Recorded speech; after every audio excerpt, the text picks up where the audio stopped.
Hey, good evening to all. At least for us right now, recording this live, October 19th, 2024 at after 8 p.m. on a Saturday. This is the session for Recordando, the sometimes monthly series that was launched in 2020. Um, it's an opportunity for folks around the country and world to gather and share some of their work addressing a theme, which I assert sometimes within, 10 to 2 days before the event itself. And sometimes there's no theme. And actually, it's okay if we set aside the theme and just share what's on our minds, on our hearts, because life is moving so quickly, and sometimes themes that are put in front of us aren't the theme that we're living. We might be on a different route or pathway. Or Yeah, Starship. I would, yeah, or planet. I would love to do a little like round robin, as they say, I don't know, round parakeet, round blue jay. I don't know why robin always has to be the bird, but w- can we, I would love to hear a circle of check-ins. That would be nice because I haven't been able to talk to y'all in at least 2 months. Yeah. So Tammy, I should mention that you're breaking up a bit, more in video than sound. Are the others experiencing that? Just a Yeah. little. I don't know if there's anything you can do about it, but like we're hearing you, but you're strangely impressionistic looking. Yeah, it's fine.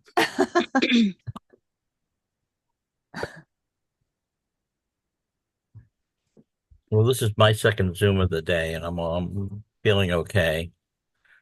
Um, I got to read a scary story earlier.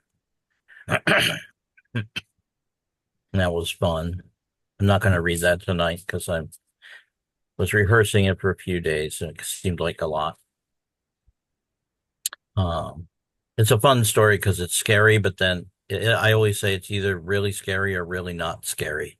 It, um, I only write stories if I can figure out something to do with them that I wouldn't expect.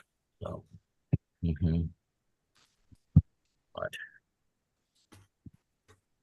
hi, Patricia.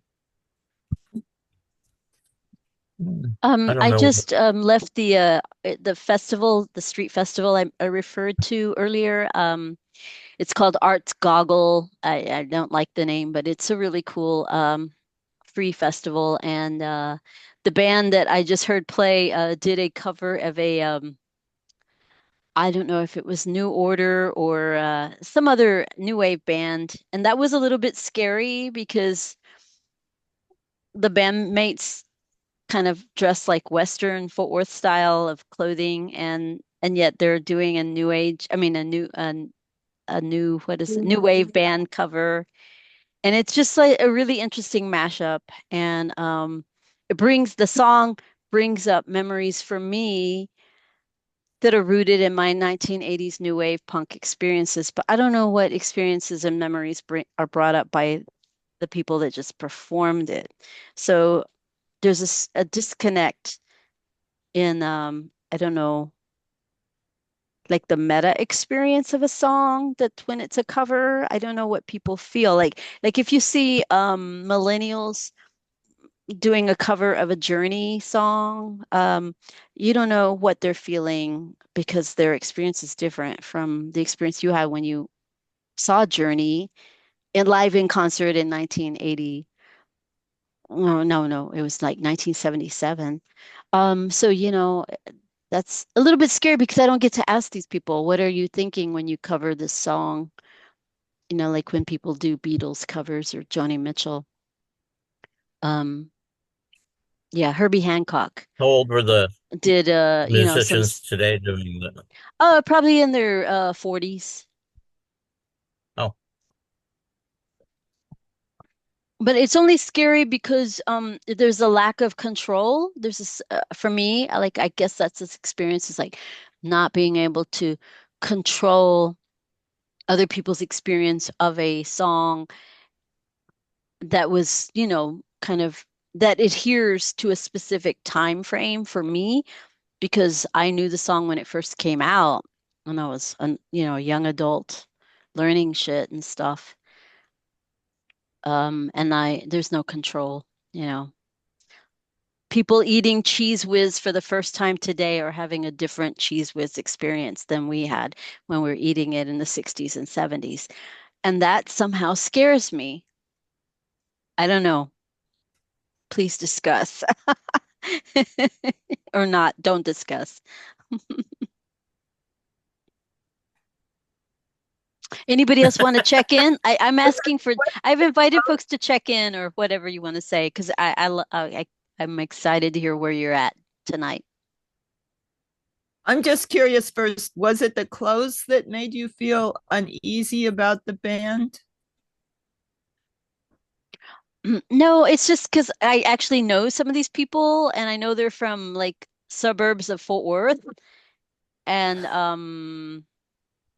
they're very rooted in North Texas and I mean they're not I don't know, modern English and those Depeche Mode, I don't know. It's just kind of weird. It's a weird mashup. Okay. It's my problem. It's nobody else's problem. It's not a problem. It's a phenomenon. Thank you. Yeah. Yeah, I mean, I guess it reminds me of, remember in February when you did the thing about Fast Car with Tracy Chapman when we did it? And it's Yeah. like that was because Luke Combs was covering Ah. covering Fast Car. That's why it was so popular. And that threw me to see like this like country, like relatively young, I don't know how old he is, but I'm feeling like millennial kind of thing. Taking Tracy Chapman's song and making it a cover to like a whole set of people that never would have heard Tracy Chapman either because of age or just experience, right? I mean, I was like in fifth grade when Fast Car by Tracy Chapman came out, and it threw me because A, I wasn't used to seeing dark-skinned women on TV. And then B, she was a woman of color playing music I really loved. It wasn't like your R&B thing. It wasn't the stuff that we're used to seeing women of color playing. So, At that um, time. yeah, at that time, right? So it totally threw me back then. And then to see Luke Combs doing it now, I was like, whoa, that's different. Oh, I must say when I was listening to that song for the first time on the car I was driving a truck from a wedding in Lincoln, Nebraska, or Hmm. Omaha, Nebraska, driving south back to Texas. And that song kept playing on every station as I moved through, down I-35 going south. Um, and I just assumed it was a white guy singing Hmm. the whole time. It was a white guy, white guy. Fast car would have been like a Malibu or Chevy Camaro, canary yellow impressed the girls, or maybe a baby blue. And it was like very structured in my mind, like culturally, the context of that song, like who was singing it, and then it blew my mind when I first saw Tracy Chapman. I'm like, oh my God, I felt embarrassed, a little bit ashamed, but I'm like, okay, well, there's very little precedent for hearing this kind Right. of song sung by a Black woman because I didn't know much about Black folk music traditions then that I know now or am aware of now.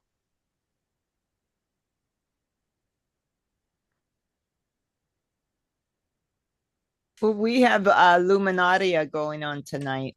Ooh, that's special. Do you mind explaining what it is for those of us who don't have awareness of that one? Yeah, or you've come down for it right before, have you, or not? I don't think so. I've known of it through online sharing of photos and video. Well, um, it's probably 15 years old by now, maybe actually, and it's a art. I mean, it's a lights festival with all the arts, interdisciplinary kind of things, and it is usually in Hemisphere Park, which is a great spot for it. Or sometimes it's been in a certain area of downtown or of yeah, near downtown. This year it's at the old railway station. And so I'm sort of curious to see, and we may go down and um see if somebody's leaving and we can, get a parking spot nearby, because it gets crazy. But it we actually did something, some of us from the Valley poets and musicians did a space once, and it's yeah, I don't know, I haven't described it very well, but it's everything from um film to light, just lights, and more sacred. Did I remember something that was, very moving? I mean, some of it is programmatic, so that you're like there for 20 minutes, but a lot of it is just walking through a space, an installation or something like that. So What's It's it a called it's a again? Luminaria. it's a Like, it's a curated program, so you it's have to send curated, in yeah. a proposal. You have to apply to Right, be accepted. right. Yeah. And where is it? Downtown San Antonio. Oh no, it's in the what's it called? The St. Paul's Plaza by the old railroad station now. This tonight. That's the first time it's been down there. It's Um an and art show. yeah, it's like, but it's arts really. It's not, it's visual. I mean, it's very visual in that there's a lot of light shows. I mean, because with like I think George Cisneros and um I mean, there's lots of people that do lights here, but it's a big deal in San Antonio, just the colored lights on buildings or on, I mean, they do incredible stuff with lights. And I don't know how much of it, looking at the schedule. Oh, Ray Santos Steven is doing something. I don't, Oh, he was, wow. Cool. yeah, I didn't, I mean, I just looked at it this afternoon. My neighbor had mentioned, had I have a neighbor that's probably about your nephew's age, and she had mentioned it, and that sort of. I mean, I usually try to go by, but it started at like 6 or something, so it's been going for a while. But Is it called Luminaria now? uh-huh. Yeah, you can see it online. It's really hard to find online. So what I'm Um, sharing now is an image of the Luminaria piece that our friend Laura Varela oh, very created cool. about 5 or 6 years ago. I think she worked in conjunction with a German artist, and they projected this image on the front face of the Alamo, like the internationally recognized architectural wonder that is the Alamo. And then they had these teepees, and that was And a disruptive kind of a trying to it was disrupt no, this. Hmm, go ahead. no. I was just gonna say it was part of the history of the Alamo that doesn't always get told, is that it was built on a graveyard of a um for the indigenous people here. So, um, So this is an but example yeah, of a piece that Luminaria has hosted or thank you, curated. Tammy. And it's That's so pretty spectacular. I've just seen the images. I've never been there in person. I've wanted to, but the timing has never worked out. Oh, I just found their website and put it up. It's funny, I was mishearing what you were calling it for some reason. Um, because I have such not um non-Texas ears these days, maybe. But I was hearing you say Illuminatia.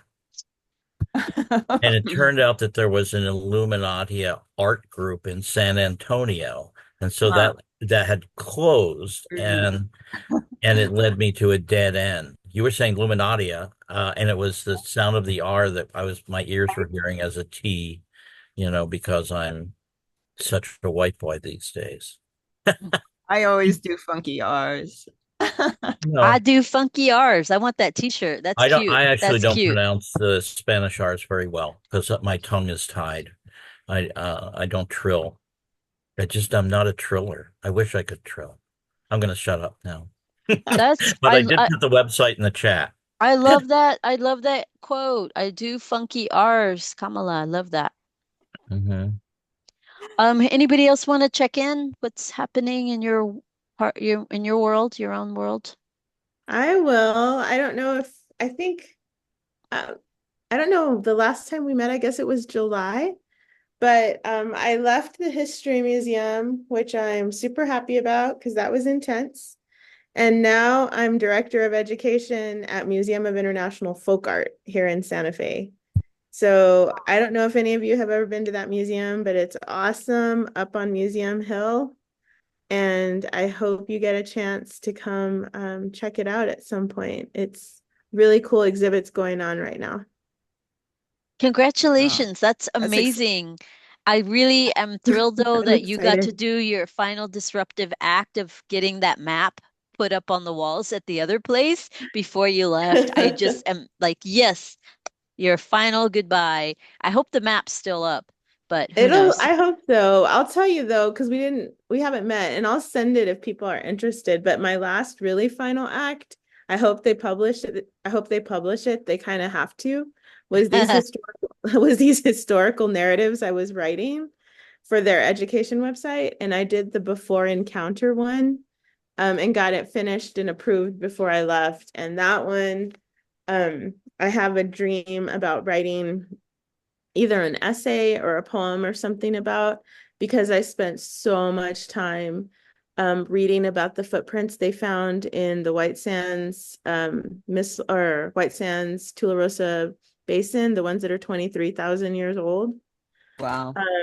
and just set the clock back like 10,000 years Mhm. for the way people think Native peoples have been here. And so that was amazing. Like getting to read all of that for like 6 weeks solid was really cool to get to produce that one thing. So fingers crossed. But this week, or this exhibit we've got right now, is one called Between the Lines on art produced by people who are incarcerated.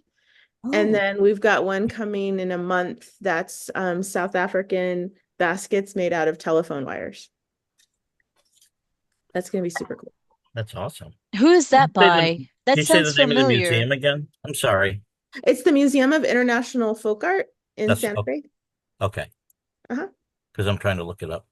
Um, the artist who did the baskets with the telephone wire. That sounds familiar because I was at the museum, the Native American Museum, and that's part of the Smithsonian. And it seems that I saw that art, but I'm not sure because it's been Hmm. 20 years. Do you remember I the don't, name of that artist? Who? it's a collective.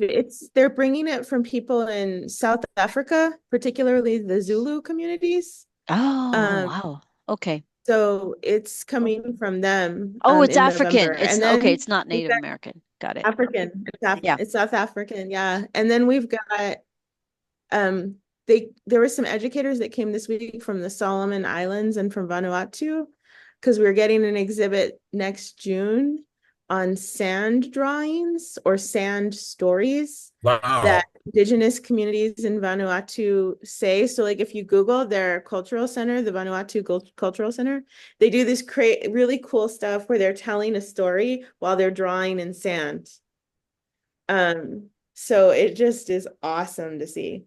Oh, I've seen wow. recordings of that. People, you know, Mhm. using like their fingers maybe and telling the story Yeah, and then yeah, like erasing it and then creating new images. It's really incredible. You have yeah. a really amazing job. Yeah. Could you It's only say week 3. could you say the name and everything about the incarcerated Oh folks? yeah, I'll put it in the chat. Let me do that. I'm Okay. sorry. That's My fine. brain is fried from today. Because I my one of the courses I teach for the new college in ASU is with, well, it's several courses actually, a pen project, and we respond to writing from people in the New Mexico Penitentiary, which I think Hmm. is near there. And there's a coordinator that I work with over there who's like the only faculty member. I mean, the only person I know is a colleague from, I'm Yeah. sorry. I looked it up. I put it in the chat. Oh, Oh, thank did you? Cool. I'm you. just like, I'm You really really kind of good. linky tonight. Yeah. I have to. Awesome. So you found it already? Yeah, Cool. it's in the chat. Awesome. Thank you. It was Mhm. going to take me a minute to find it because, like I I had said, this. this is only week 3 and I'm trying to get reoriented to art. Like, even though all my degrees are like cultural studies and stuff, I'd been in history for like a year and a half. So my brain is going back to where it usually is, which is folk art. Art has more colors. Yeah. I used to be friends with the person, and we just kind of, you know, I lost touch with the person. He was based in Santa Fe, and he was I don't know if he was the executive director, but he was very involved with a nonprofit called Inside Art, I guess. And their focus specifically was to bring art into the prisons, and that could be visual Hmm. art or interactive art opportunities or performances like theater and music. And when I had my band, my spoken word band, he was really interested in trying to see if we could, do a performance in one of the women's prisons down in southern New Mexico. Oh, that would be. And I've lost touch with that person. I don't know if that nonprofit exists anymore. I haven't heard of it. I'm sure he's still around somewhere because we're having all these people come in to look at that exhibit. But yeah, so I extend the invitation always when you all have a chance, please come to Santa Fe and we can do all this really fun stuff together. It would be great. I love that idea. Love it.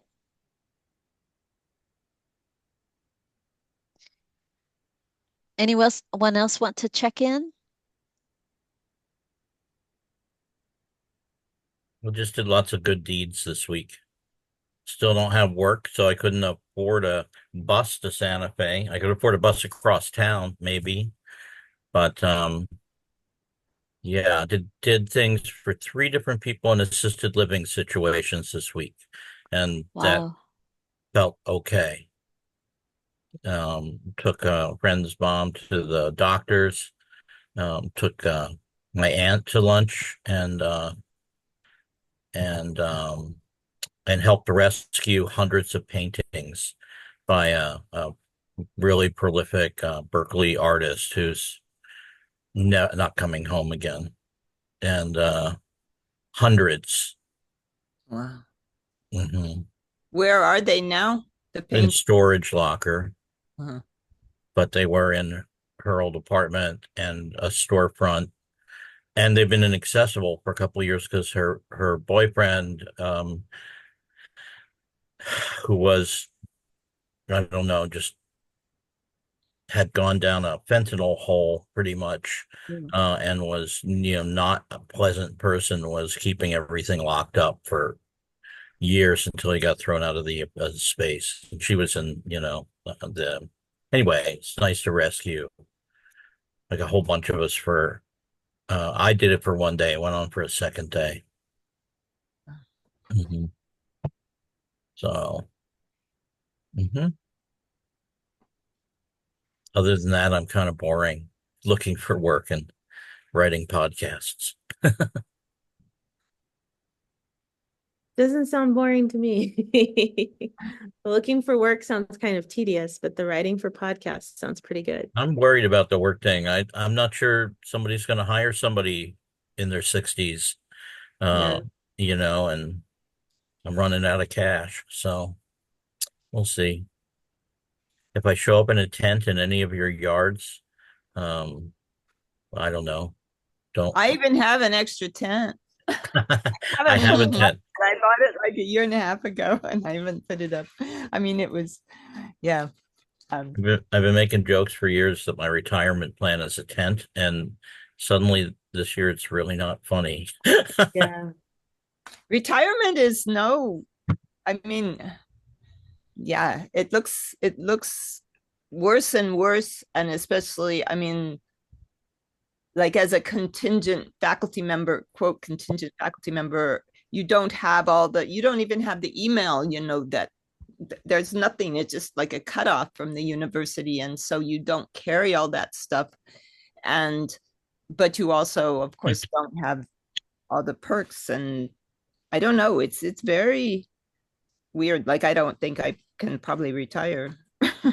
I can't. I'm 63 and I have a few $1,000s to my name. Yeah, I'll be Yeah. 64 next month. But it's not to complain. It's to me, it's more a matter of observing the state of our culture. Right. Right. Mhm. You Yeah. know, Yeah. It's yeah, it's a Yeah. reality. I mean, there's much worse things out there, but it does sort of limit your, I mean, you're at a different space, I guess, like uh and in a way that can be good because it makes you think, well, if I want to do this, I better do it. you know. yes. I decided that I've been applying to things that there's not a ton that I fit into perfectly, but it's things at the University of California because they Hmm. do have Well, there's a lot of people that work there and it's a big yeah. university, administrative stuff. And I don't know if they'll hire somebody. I taught for 9 years, adjuncting and so forth. And I might I'll probably put in something, but they want to see a recent syllabus. And I'm like, well, 2007, sort of thing is a little old, but I'm just finishing a 6-week writing workshop and it kind of had a syllabus like with tons of poetry that we've been looking at and specific assignments. So I'll probably write that up, but I could jump into that again, if someone will let me. What do you teach? What did you teach? Well, I taught all kinds of things, but excuse me, English language oriented things. Okay. Uh, around in colleges around New York. So sometimes it was the dreaded required freshman courses, which they called freshman English, and I would sometimes call You Will Write an Essay Now because everybody loves those.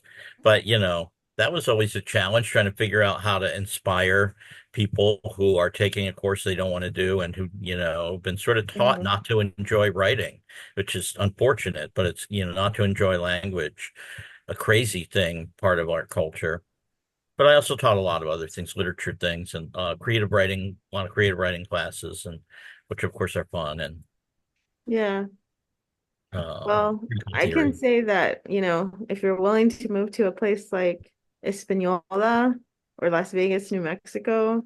there's adjuncting and English departments there that they hire people all the time because those schools, um, I mean, it's contingent. It's hardly ever tenure track, but I they'll know. I serve it. never got a tenure.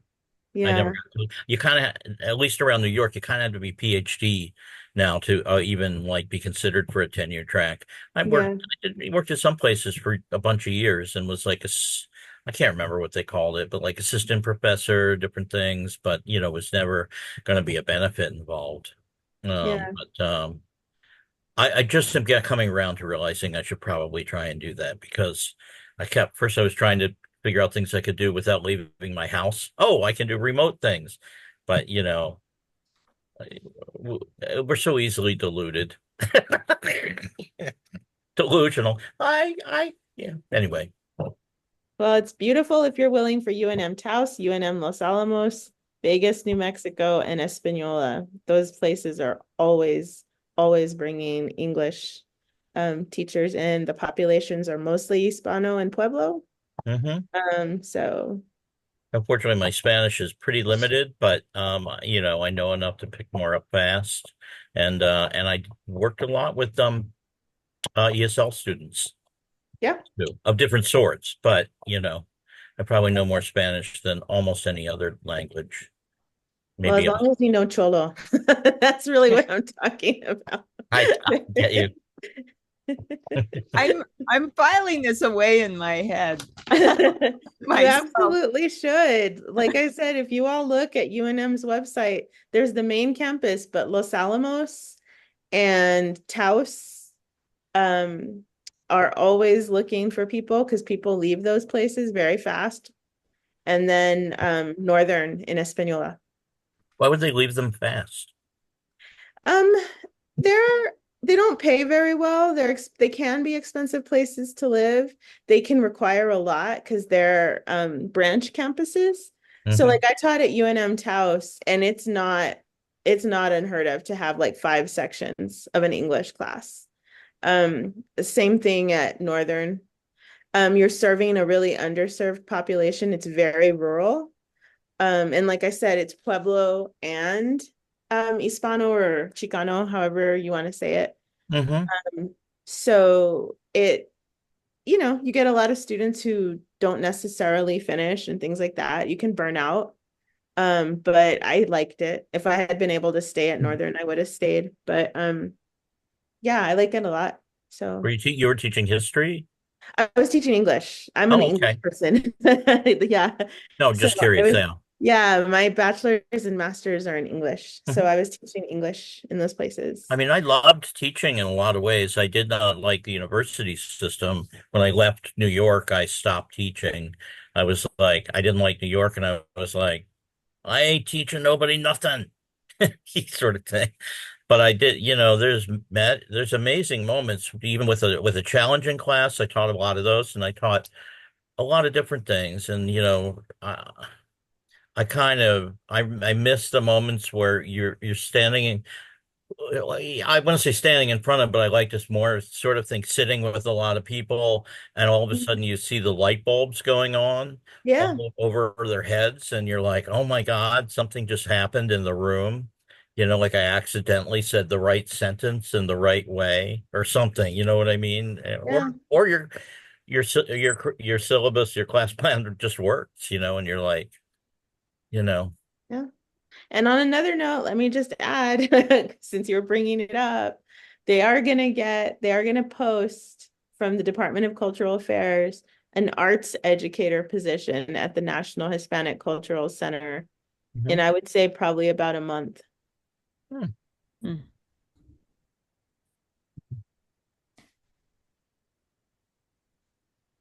Hispanic. What is that? Say more about the place. The National Hispanic Cultural Center. So Yeah. it's in Albuquerque. That's the one in Albuquerque. Okay. Yeah. Okay. I was thinking, yeah, I know of that one then. Yeah. I actually spent a semester in Albuquerque. Yeah, so they're gonna post an educator position because DCA, there's a lot of Department of Cultural Affairs here. There's a uh, lot of positions that are open, and especially educator positions. Again, they don't pay very much, but you can live in Albuquerque definitely on those salaries, pretty decent, or in small towns. I think Tammy will probably get this. I don't know how many of you grew up rural, but I think of a commute of an hour as that big of a deal. So when I'm like, oh, you just live rural, live out in the country, live in the mountains, and then come into town, it's not that big of a deal. But National Hispanic Cultural Center, yeah. And you get to do cool stuff. Like we had story times and arts crafts with kids at the governor's mansion this last Saturday. Like you had to dress up and they bring in kids from Children, Youth, and Family Department, kids that are in foster care or being raised by their grandparents or something like that. And they come do crafts and listen to stories and all that. So I was dressed up as a red princess in velvet with a crown, reading to little kids. That's awesome. That sounds magical.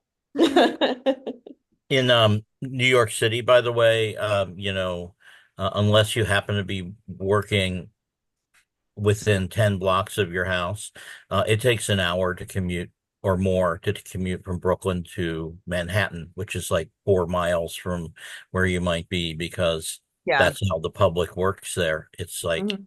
you can take 2 hours to get into Manhattan some days. Dang. I know. Yeah. Yeah. Wow. But yeah, Anyway, there's things. If you're willing to relocate, New Mexico is a place where there are things. It's just that's really nice to know you. That it's good to know, Mhm. and I do like hot and dry compared to like hot and wet. Oh, but you have to like cold and wet. I like Yeah. cold and wet too.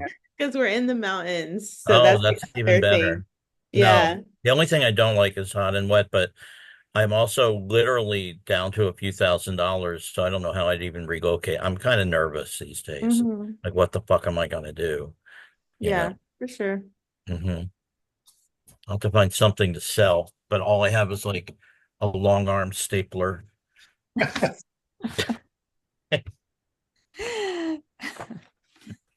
Well, for all of y'all, anybody want to relocate? Think about New Mexico. It I'm sounds The keeping longest it I've in mind lived, as I'm in Texas. And go the ahead. I'm longest I've sorry. lived there is 6 months. I believe it was 6 months in Santa Fe. Um, and I Hmm. loved it. But I did start to miss some of the cultural aspects of Texas. Um, Hmm. so next time I would try maybe a longer stay. Yeah, And maybe I'd be yeah, in Albuquerque or some other place rather than Santa Fe. yeah, yeah. Santa Fe has a very different vibe. Like it's super touristy and artsy. Albuquerque's a little bit more, I think, like what anybody who grew up sort of more urban and like culture, like those experiences like you were talking about, like cultural experiences, Albuquerque's got those. Santa Fe is just, unless you find like little niches, it's a bunch of tourists. forests are boring unless it's me. I'm So tired of does urban though. Yeah, go ahead. anybody else want to check in before we launch into some um, creative writing sharing? Jeffrey, you want to share? Well, it's I hesitate. It's hard to share a little, but I'll make an effort at it. Uh, it just so happens that today is the 14th anniversary of my brother Bruce's death. Mm. Mm. Mm. And I just got back last week from uh, my brother Bruce's daughter's funeral.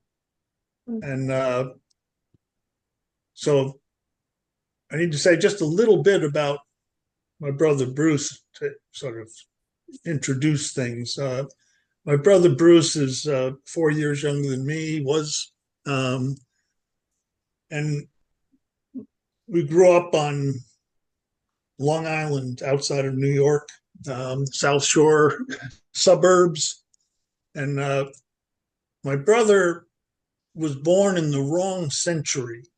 He should have he should have been born around 1850 somewhere on a farm because he I mean he had chickens in suburban Long Island, New York. He got into drugs really early. Um, Ended up dropping out of high school, and we always joked that we didn't think he'd live to the age of 19, but he lived managed to live longer than that. Um, but he dropped out of school and he got a job with the mafia moving company. At first, he just moved people from Westchester to New Jersey to Long Island to Westchester. It kept going around the same things. Then they started making up and down the east coast of the United States, running guns and cigarettes and things like that. And he and one day he was in a truck stop in Walterboro, South Carolina, and he met this girl. So he got off of the moving van and stayed. Um, that was Ruthie, and he ended up. His first child was who was hydroencephalic, in a wheelchair his whole life. They didn't expect him to live very long, but he ended up outliving my brother. Then he gave birth to Lacey, and my brother raised hogs, worked on a shrimp boat. His property was next to the sheriff's property, and so he grew a whole lot of marijuana just on the sheriff's side of the fence, so that none of the deputies did anything about it because they thought it was the sheriff's.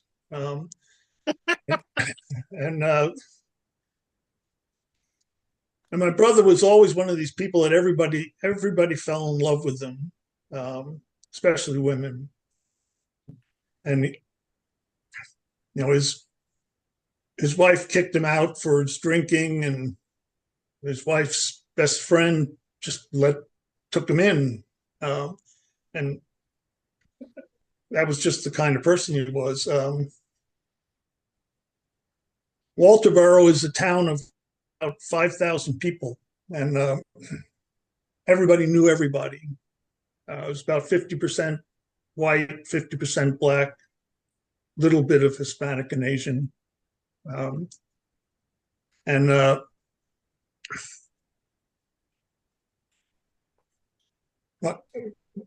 my brother died in 2010 on this date, and I went down for the funeral, and we went out on the shrimp boat that he worked on to get rid of, disperse the ashes and things like that. I may have told this story in the past. If I did, but everybody said some words about him, and then we dumped the ashes overboard and threw a flower wreath after the ashes, and a dolphin came up, swam up through the wreath, and swam off with it. We took that as a sign of something. Well, earlier this year, Brian, who was the encephalitic, died finally. And then a month later, Ruthie died. And a couple of weeks ago on Friday, Lacey, well, let me back up a little bit. Lacey got married. She had a son who's a football player in the local high school, and then another 11-year-old son. And then at age 39, she had a surprise and got pregnant again. And on June 3rd, she gave birth to another boy. So 4 weeks later, she got an earache, and went and got some antibiotics for it. Went to bed, got up the next morning, woke up and complained about how much it hurt, and then passed out. And the infection had gone to her brain. She died. And so I flew to where my sister lives in Chattanooga, and we drove across to Walterboro and attended the funeral, and got to see how great a support network her husband and will have amongst all the people in Walterboro who loved Lacey and loved my brother Bruce, and loved Ruthie. A lot of people were related through Ruthie and other people. So I felt it was losing Lacey was losing another little piece of my brother, because she'd been real active on.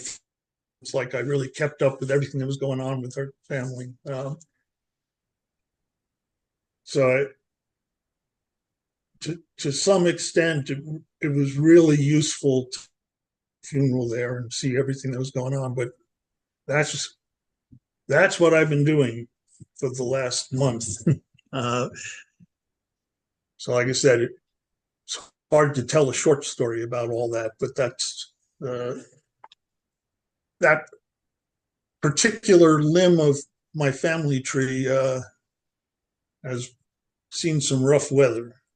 So, in So, thought, so Lacey was your grandniece, and so she left with her recent passing or death, a 3-month-old baby. yeah, well, 4 months now, but yes, It was a boy or a girl? That boy. boy.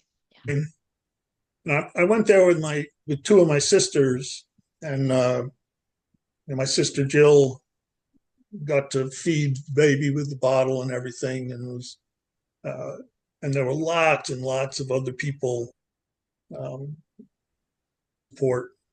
So it was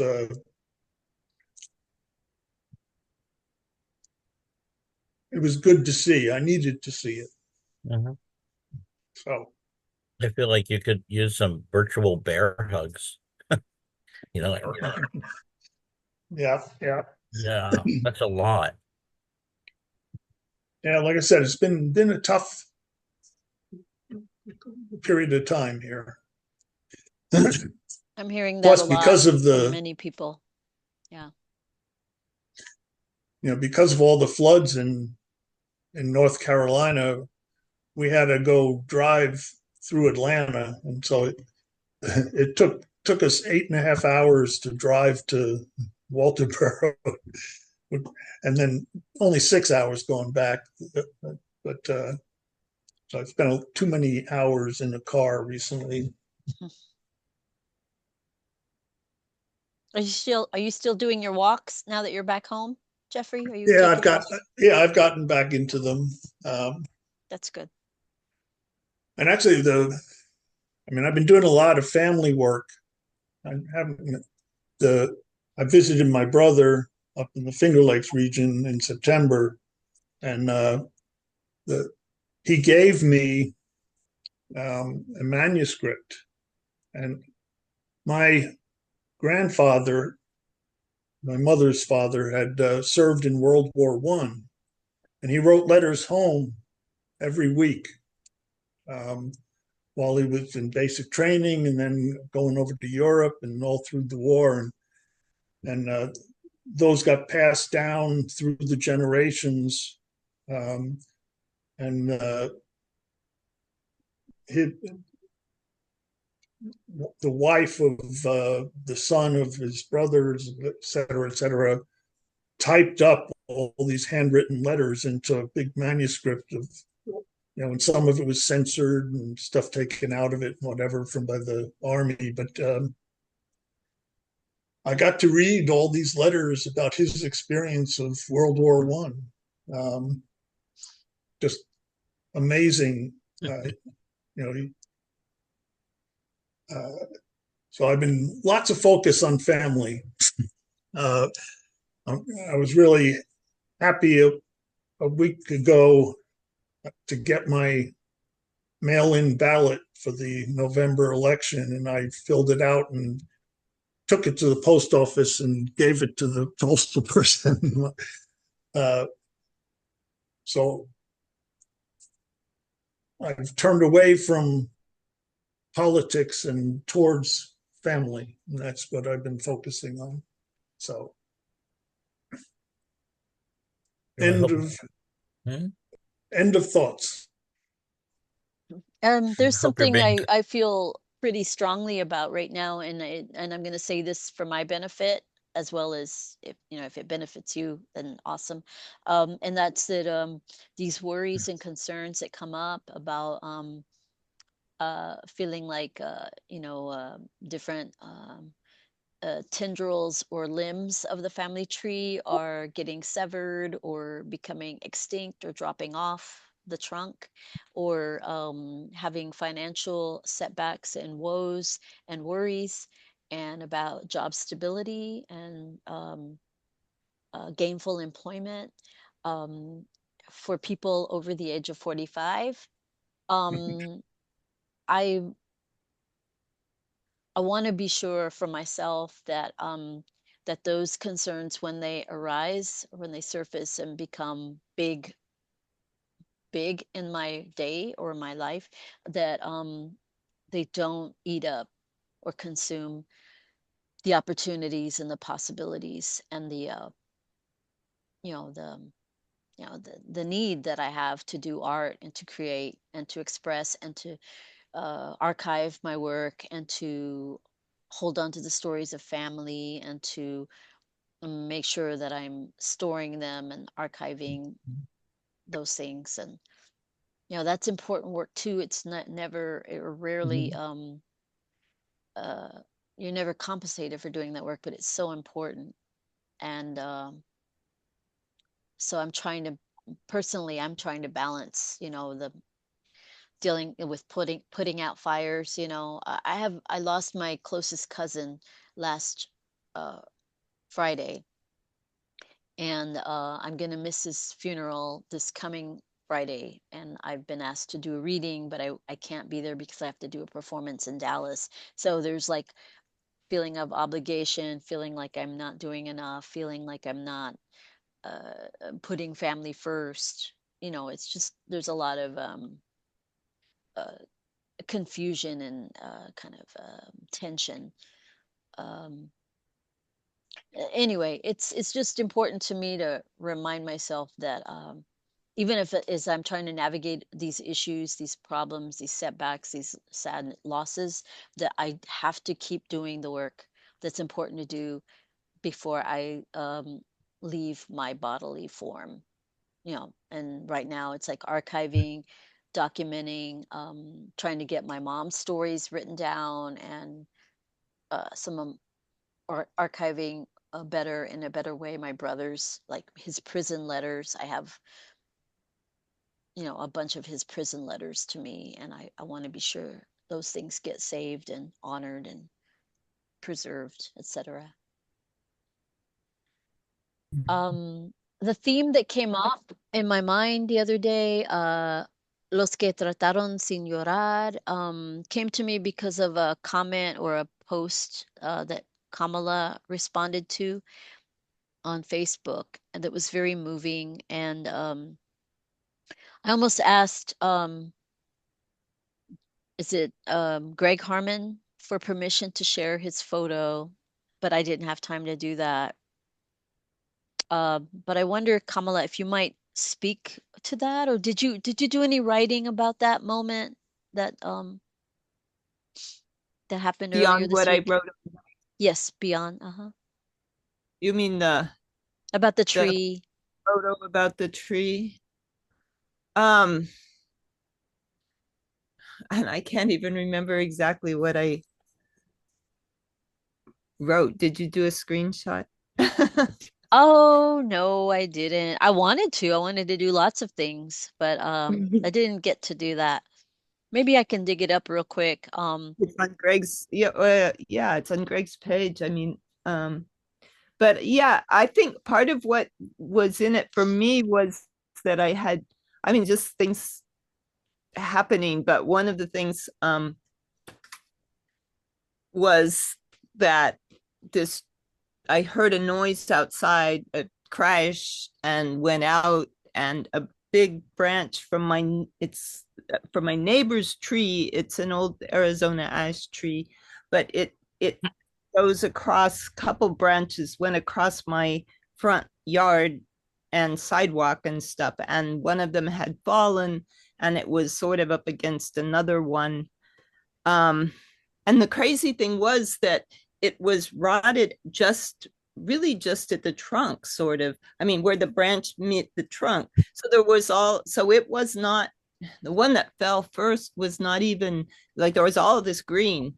Like, my little goat is eating the leaves now. But anyway, I had just lost this tree, and also just, I guess, seeing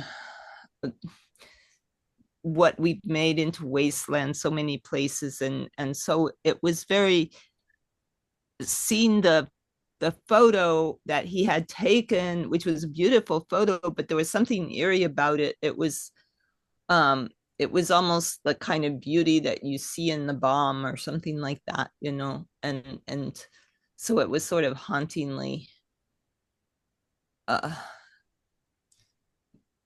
there. But I can't. Yeah, did you look it up, uh Tammy, or not? I did, and I wonder if I just didn't know if I should include. Oh yeah, I thought you I could read what I wrote because I yeah, can't but remember. I can share the image, and then Yeah, you there's can send it.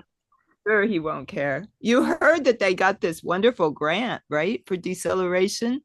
no, no, I didn't, and that makes me happy. Came out today, yeah, like very, very big one. It's a national grant for small um journalistic publishing kind of uh entities, and it's a lot of money, so it's for the next 2 years. There's the picture, there you go, yeah.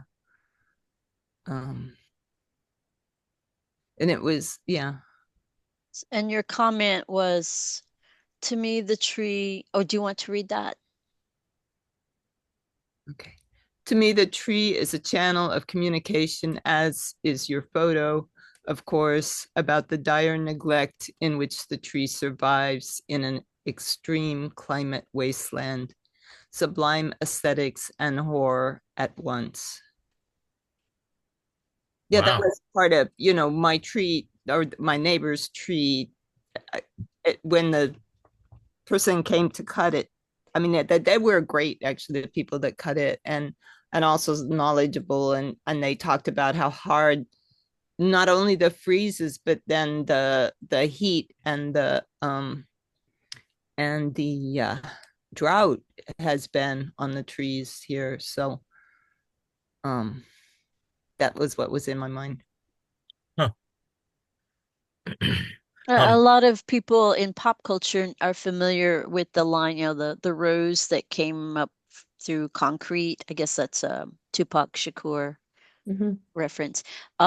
So extending from there, I know as a bicyclist, I notice a lot of urban um survival, that'll happen as I am pedaling along, and it can be anything from finding clever ways that people have figured out to house themselves or find bedding outside of a house or apartment, and then also seeing cats or let's say birds drinking water from puddles, or cats harvesting food from restaurant waste bins and things like that.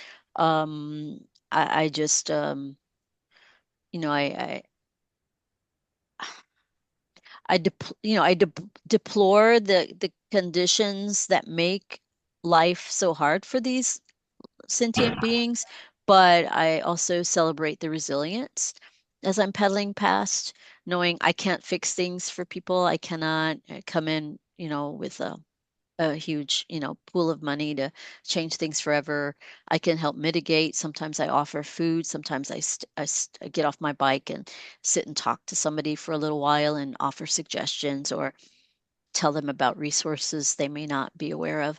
Um, but that awareness is important to me to have, but it's also very, very painful. And ultimately, I have a lot of respect for any living being who's trying very hard without crying uh, to get to the next day or the next moment with dignity and yeah, and breath.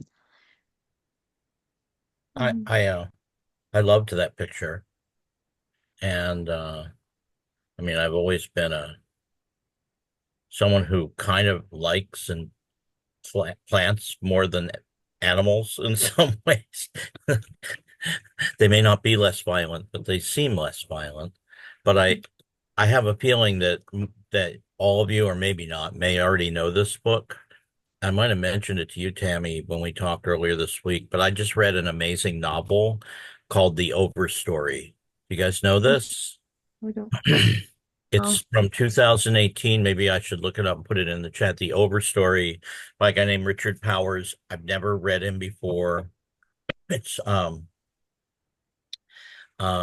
it's 500 pages about trees, and it's actually okay. So it turned, it's like eventually it has people in it too, and it ends up being sort of about the sort of ecological activists in the late 80s and beyond.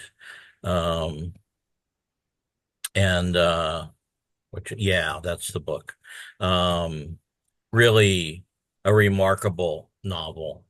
I don't put much weight to prizes, but I can see why it won a prize. But yeah, it's kind of about, I mean, my impression is that it's very, very well researched, and a lot of it is about how trees communicate with each other and with us. A lot of it. It's not a here and there thing. It's kind of it's an amazing book with pretty great characters, um, and clearly Emma Thompson liked it. But anyway, I just wanted to point out the Overstory, which was it's the first book in a long time.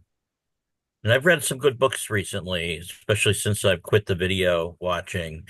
And It's the first book I've read in a long time that I was really sad when it ended. Like I didn't want to leave that world, even though it's a particularly challenged world. Mm. In fact, it's kind of today's world by the time the book is done, but it's really quite beautiful and brilliant. And um, yeah, anyway, that's all. But first time I've read a long novel that really is about trees and how they see things, so to speak. Anyway, I recommend it. Yeah.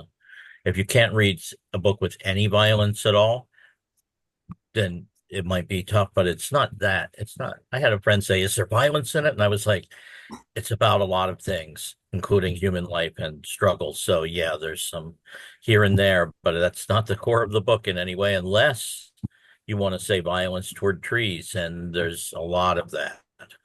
And it's sort of heartbreaking the way he writes about it. It's amazing. I'm going to stop talking about it. Can I read a poem about a tree, though? Would that be okay? Go ahead. I wasn't going to read this one. I didn't even think of it. And it's possible I've read it here before because it's been around a long time. It's in that mammal book that I have, but it doesn't matter. Just because of what you were saying, Kamala, to be honest with you, it's a sonnet, so it's fast. And it's called Sun Sonnet. A naked tree can tell us everything. Chained to the earth, grappling with sky, we flaunt our imperfections in the rain as budding eyes.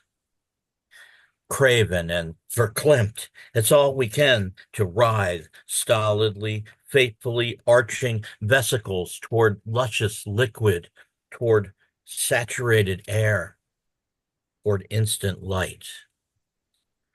And in the wind, twisting, clattering arms, we find the flexibility of heart to wind us for the true imbroglio, the quickening. Oh, yes, you know what roots you have, not disparate.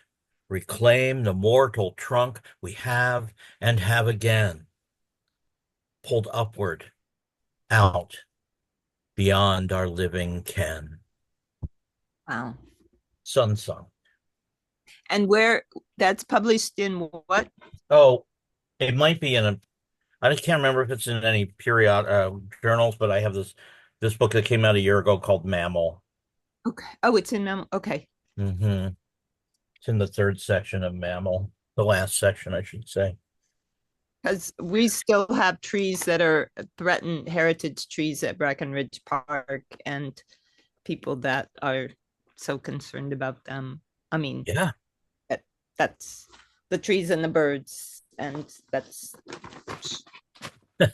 And the cats. uh, Oh, but I yeah, like to share that. So I can send it to you if you give me an email, or something. I don't have, I'd be happy to just send you the poem, because I love that poem and I love to share it. I'll put Um, my email in the chat, and I'll, maybe I'll, yeah. I'll send it, quickly. Yeah. Uh-huh. Let's see if this. Yeah. That was a strange one because, I don't always talk about process, but I wrote the first line, "A naked tree can tell us everything," really feeling it. And I couldn't write the rest of it. I kept trying and trying, and all of a sudden, 10 years later, the rest of the sonnet came out. Oh, And I wow. knew it was a sonnet. The first line is iambic pentameter. I just knew, and but I didn't know what it should say. And then, all of a sudden I did. Wow. Yeah, I love trees. My first poem that I still think was like a good poem, like I was a teenager, is about becoming a tree. Hmm. Wow. Mhm. Anyway, just wanted to share that because of your theme. Thank you. Thank you. My pleasure.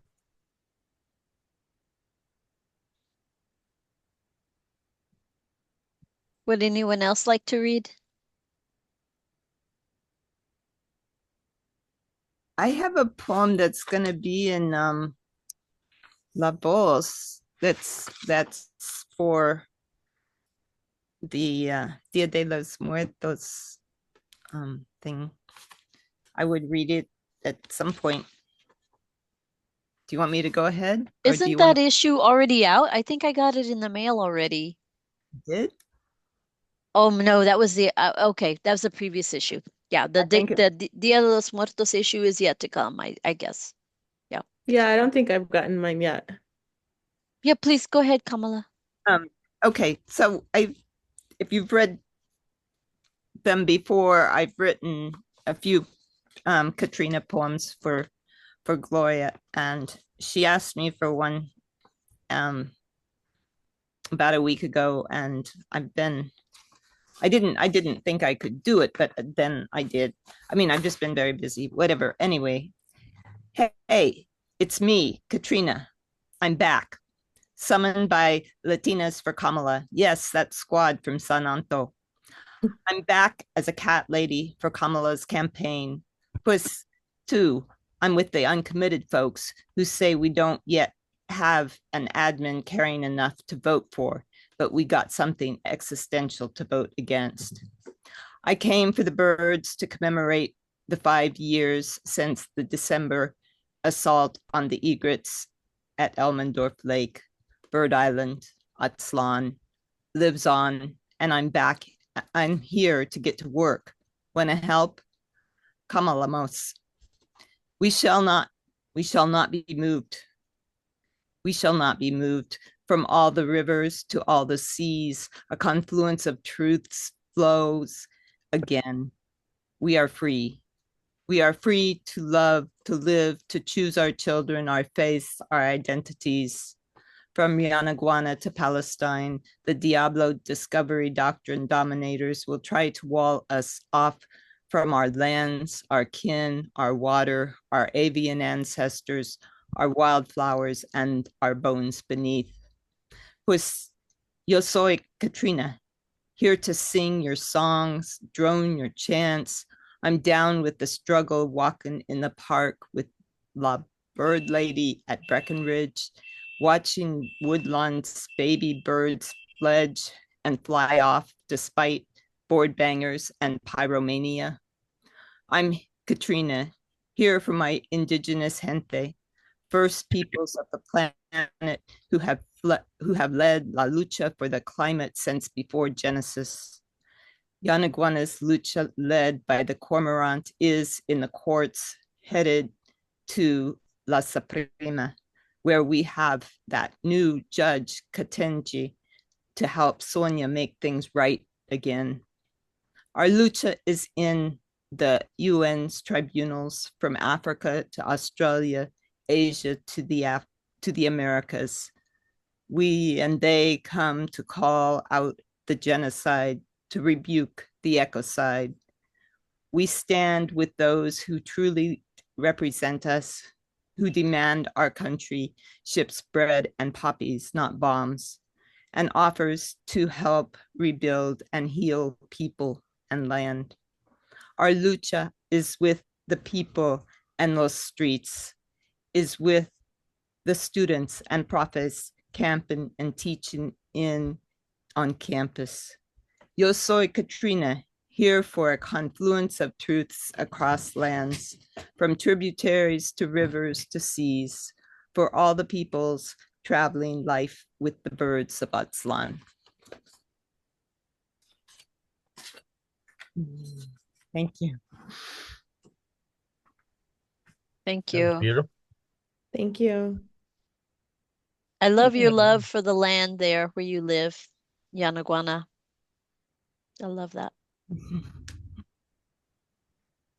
Now,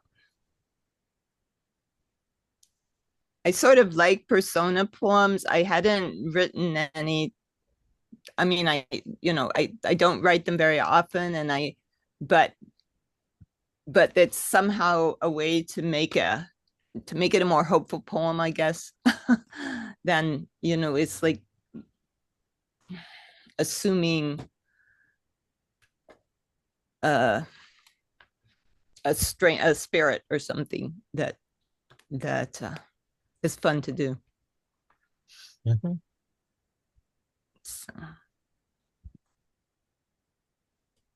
I think a part of the poets and writers really charge. I mean, often fiction writers think of this more because they write characters, but Mhm. because writing a persona poem is writing in character, and I think, and it's challenging in a lot of ways, and there's a lot more attention paid to it now because, if I want to write a character of a woman and I'm not however non-binary I am. I'm not a woman assigned at birth and so forth.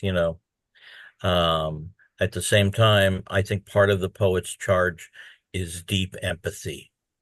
And Mhm. I think that that's the key to approaching personas and characters, because we may not experience what others experience. I can't have gone through what anyone else in this Zoom has gone through, but I am a human being with a lot of empathy. Mhm. And, empathy is, I can empathize. I don't even think the word imagine is the right word, but what it would be like to go through, um, kinds of persecution, for instance, which, I've experienced a little as like a queer little bunny, you know, but, um, Mhm. but not like a lot of people. So, you know what I mean? It's like, anyway, it's funny. Yeah. I thought that was a beautiful poem. And it just made me want to say something about writing in persona. I think it's important to write in persona, and it's fine to even fail at it because, which you didn't, but you know what I mean? It's like trying to do so. I think it's an important thing for a writer, trying to put yourself in someone else's headspace.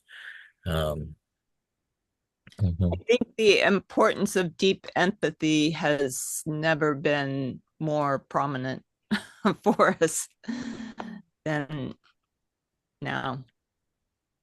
Yeah. So maybe we have a job to do.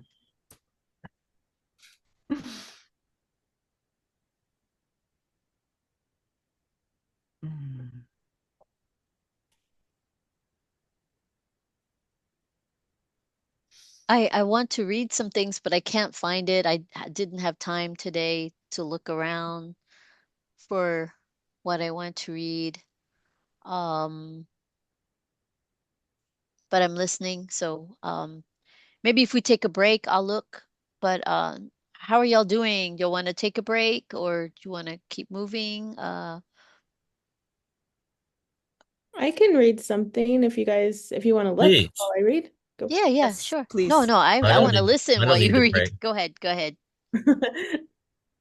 Okay, this one is very, very, very rough, but I'm taking a risk because I don't think I would read this in any other group. Um, because and it's okay that this is being recorded, even though I'm starting to get a little hot even saying it. I was But gonna it's ask like if you want me to pause the recording, yeah, just no, say. I'm okay with it being recorded. I'm totally okay. Okay. It's just that I have really fallen in love with somebody, and it's the scariest thing that's ever happened Oh. because I have to let go, and I have no guarantee that any of this is gonna work. But your feelings are your feelings, so it's just what it is. But this is just a little, like I said, it's very, very rough. But here we go. I've never read this. Um, With him, beef jerky is a gourmet meal. I'm not kidding. This is no joke. It's 100% true. When we are driving to points north, when his truck is packed with all his gear and I'm in danskin underclothes, rando sports t-shirts, thick socks, layered hoodies, and gloves, beef jerky is everything. When it's winter and the trails might be a bit dicey, beef jerky is the best meal that has ever existed. Maybe you won't understand this because you've never seen his smile or heard his laugh. Maybe you won't get it because sometimes we can let minutes of silence pass between us. Sometimes we don't even need to talk, we just drive. And it feels like all the best memories I have and all the ways that I've always loved getting on the road. Beef jerky is pure protein and it's in all flavors. That's what I generally call it, carne seca.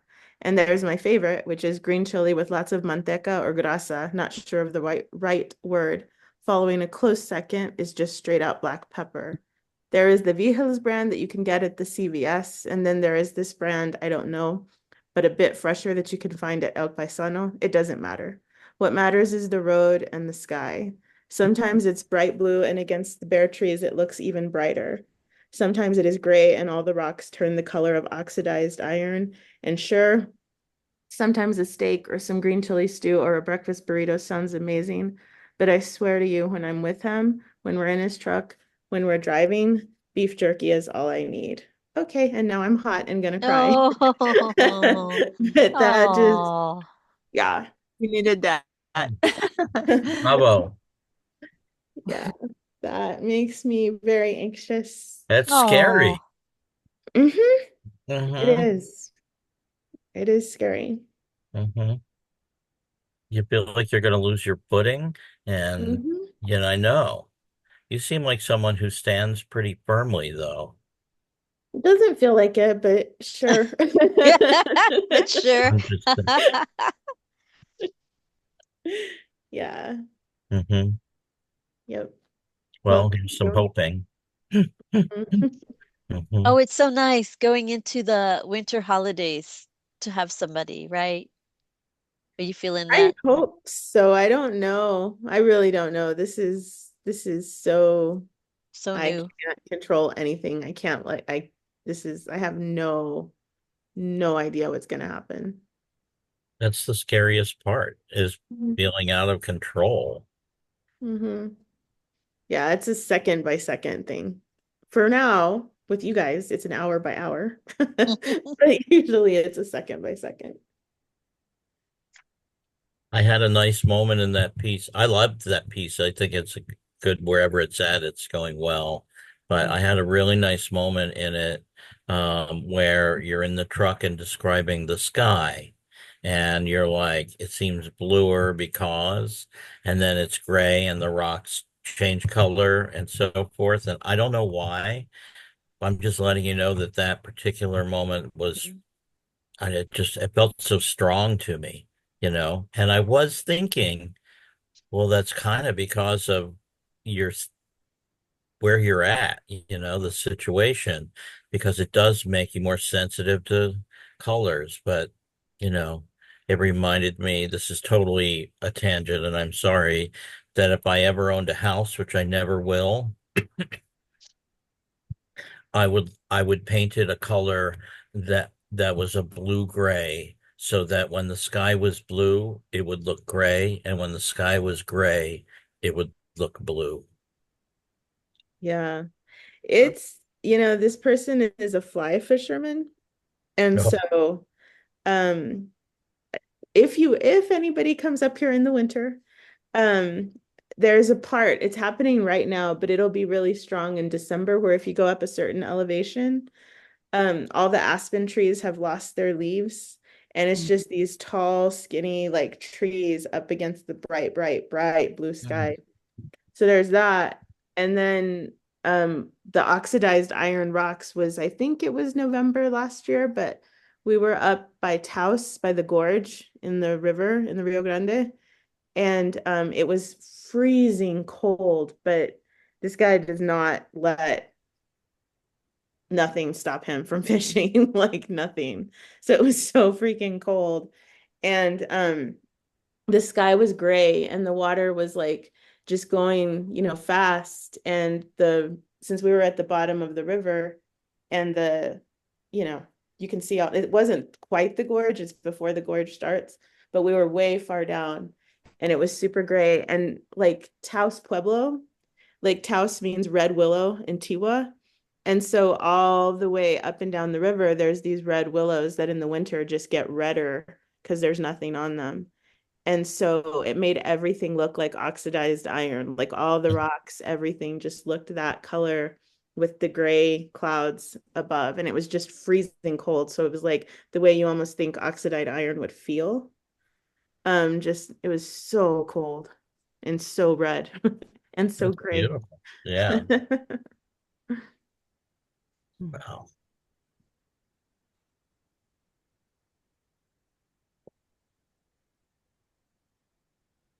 That was lovely, and it made me think of um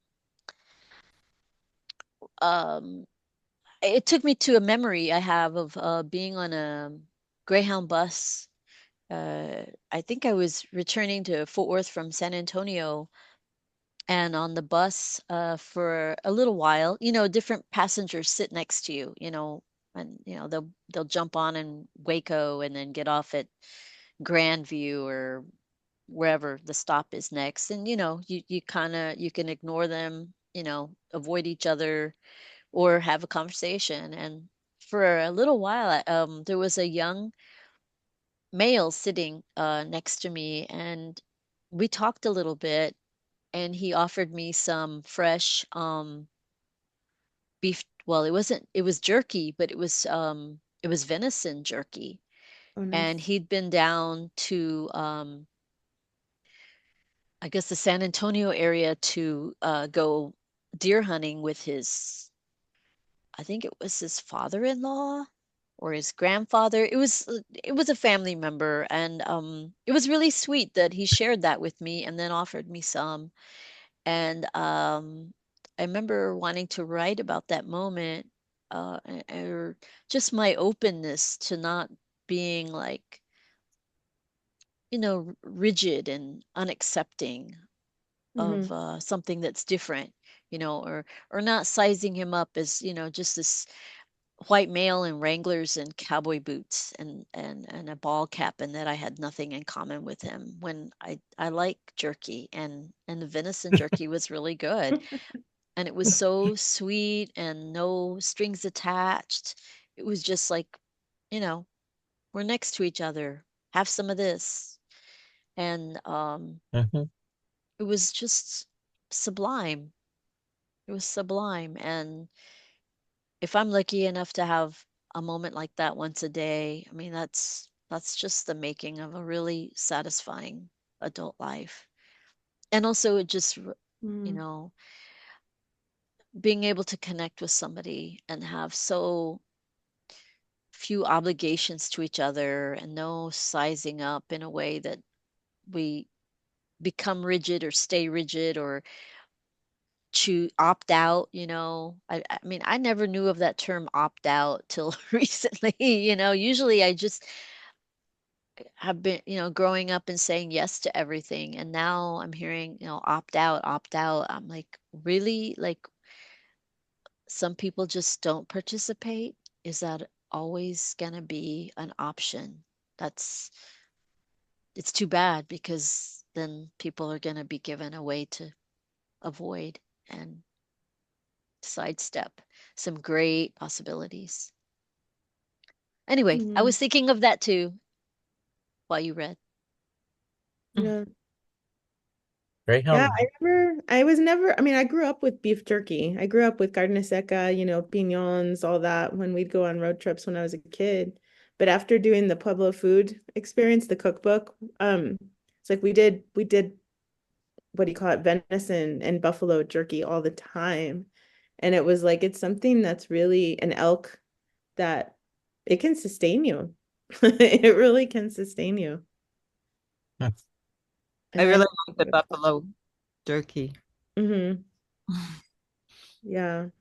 Yeah, it was an adventure, that Pueblo food experience. I learned a lot of stuff that I never would have learned that can really sustain you and give you the energy you need. Hmm. That's traditional.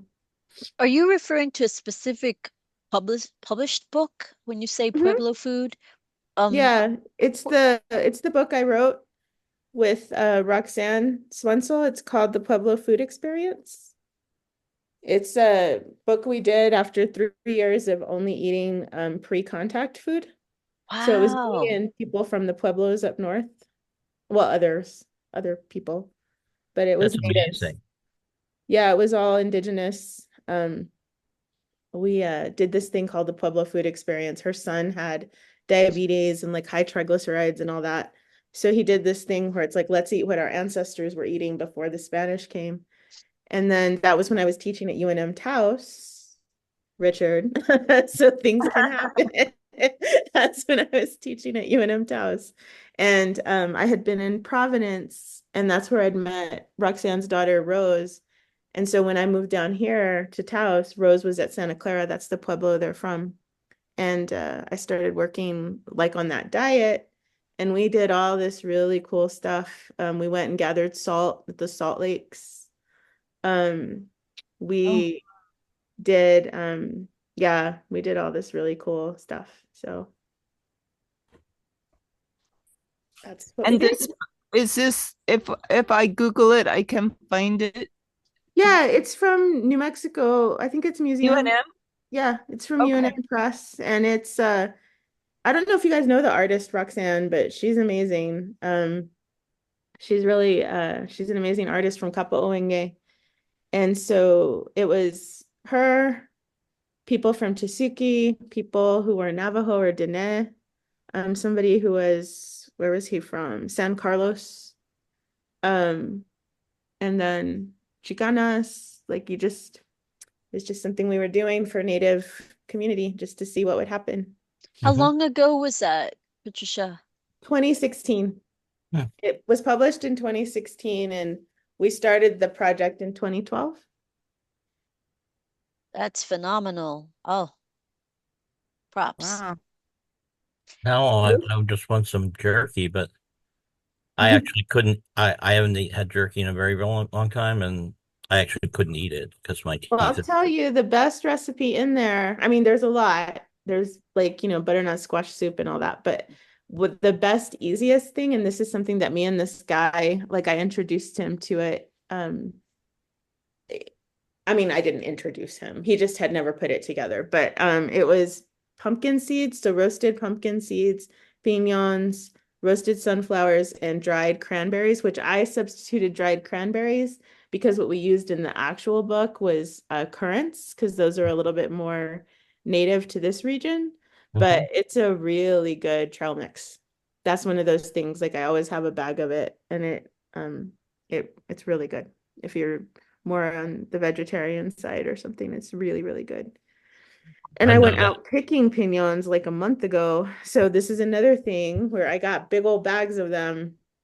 So I roasted them not that long ago. I could ship some, not a lot, but I could ship some if you guys want roasted piñons. I don't think I've I ever want, tasted yes, them. I'll give you my address. I say yes to that for Okay. sure. For sure. Something Yeah. that I'm really interested in trying is a a mole with pumpkin seeds. Oh yeah. Ooh, I bet Pepitas. you that's good. I've seen that as an option, and oh my gosh, it's probably a lot of work, but I want to try that someday. Yeah. That's Yep. the sauce itself made out of those, right? Is that what you're Yes, saying? yes, Oh, yes, that yeah. sounds it sounds cool. I've had actually pumpkin in a more traditional mole, which is also kind of amazing. And I'm not a vegetarian, but I'll eat anything that's wonderful if I can chew it. If I can chew it, which is all, Right. well, that's my challenge these days. Yeah, I remember you saying that. I think it was in July. Yeah. Yeah. Well, the butternut squash soup is amazing too. Um, I could that even, it's yeah, that's amazing. turkey, Anyway, it's a turkey broth that because everything had to be pre-contact. So it was like turkey. The only meats we had were trout, turkey, venison, elk, buffalo, duck, right? Some kind of like quail, something like that. We couldn't have any dairy, no sugar, so we could have cacao, no coffee. Um, uh, then stuff that you could gather. So like verdolagas, I don't know how to translate that. I never know how to translate it, but they're like little weeds. They look Mm. like little succulent leaves, but they grow like as weeds. Dandelions, um, galites, all that stuff. is that all documented in the cookbook? Mhm. Like, I mean, what I mean is how you lived and all. Yeah, yeah, Just, there's essays. I There's essays in there. that's wonderful. Yeah. Hmm. Mhm. Yeah, what I wrote about in there was the salt gathering. So salt is very ceremonial for a lot of us.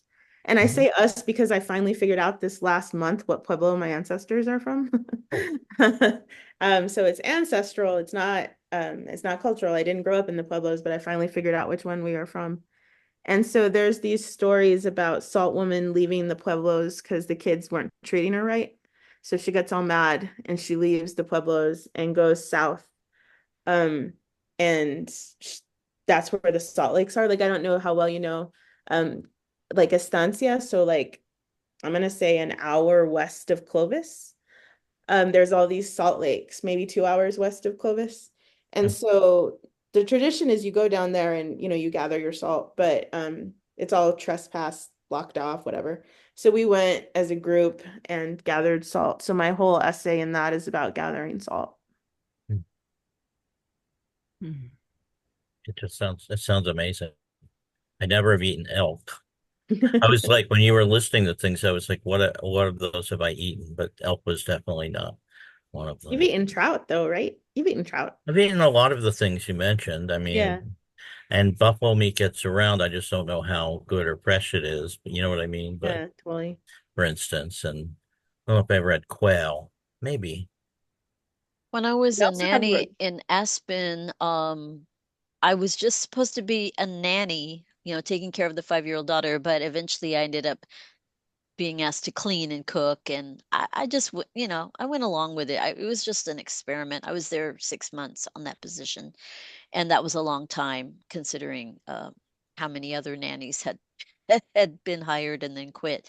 But one afternoon, somebody brought up some elk meat, and then I was instructed to cook it. I had never even seen it before. And I tried to make a stew, and it was like the toughest meat ever in the world. I did not know what to do with it. And I I wasted it basically, and I'm sad about that. But What do you yeah, do? You marinate something like that for I don't yeah, know. probably should have, but I just immediately started trying to cook it like in an hour. That was not a good idea, not a good plan. I had a I non-plan. There don't was think no I plan.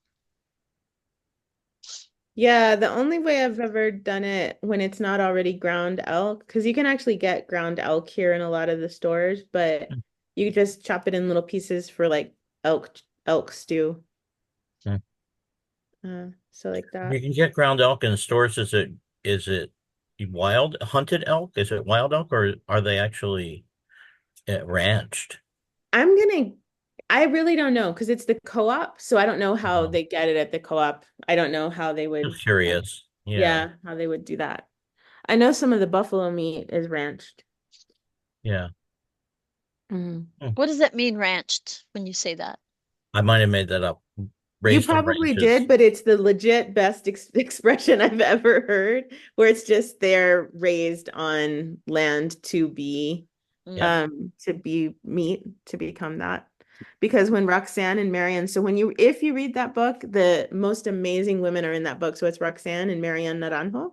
They're both from Santa Clara Pueblo, and Roxanne's an artist, but Marianne runs Honor Our Pueblo Existence. They're always fighting back against Los Alamos, the labs, Oh, because it yeah. contaminates the water like up around Espanola. So Hmm. she's an amazing elder in her community, and her essay in that book is incredible. But there's a great essay that Roxanne wrote about her and Marianne going up to Raton to pick the buffalo, because they really wanted to pick the buffalo that we were going to eat and process. So they picked him and, did a ceremony and all that for him and with him, and then brought him back to us. I think we shared, there was like 10 of us, 20, 15, I don't remember, but we all got some of the buffalo and had it in our freezer and it lasted for freaking ever. Hmm. Um, but yeah, it was a powerful experience. It was good. It was really good. I'm learning Naranjo? so much. This really, you're like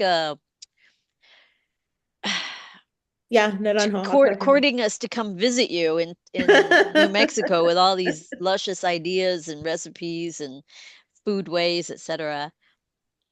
So Hmm. we My have the same last name. Oh yeah, yeah, yeah, yeah. And then there's We must be Roxanne. related. We must be. And Sometimes Roxanne. sometimes I do. I have called myself De La Naranja, you know, in the past, even though I'm as like, well, pretty European. Yeah. Yeah, they were great to work with, those two. Roxanne was different because she's such a well-known artist. Hmm. Tourists are all these collectors follow her around everywhere. So that was bizarre, but she's really humble.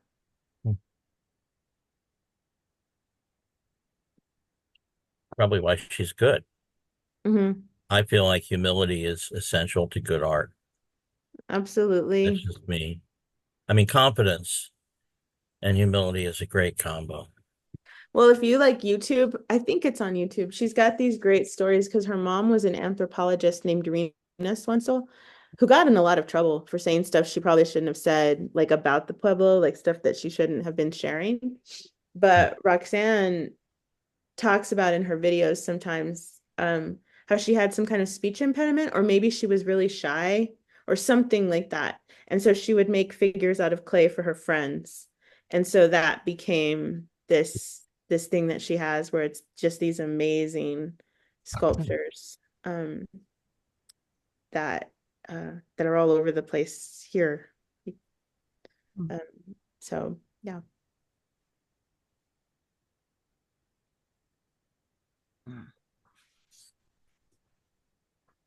This has been an educational one. Sorry. No, what are you sorry about? That's amazing. Yeah, I don't know. Can I, or Tammy, would you like Google Roxanne so they can see some of her sculptures so we can just see one? Because I really want you guys to just get an idea of the kind of people she creates. It's really beautiful. Sure. Yeah, I see them. Really cool. Here we Be go. sure and put a link in. For a long time after we have a Dondo or Recordando, I end up with like one of my browsers with this whole string of tabs open from all the stuff we've been looking at. Yeah, me And then I'd too. be like, I wouldn't want to close them, and I finally realized I just made like a little folder in my browser called Dondo because it's a small word, and I thought that's amazing. Oh, that's so beautiful. Yeah, that's her stuff.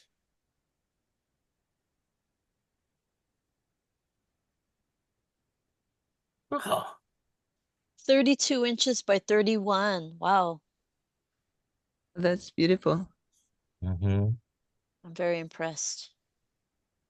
Let's see, how do I go Yeah, back? so she's got um and not to drag more people up here, but she runs the Flowering Tree Permaculture Institute. And so that's That's a what a lot of, beautiful yeah, that's name. some of her stuff. It's beautiful. Oh, look at that. Oh my.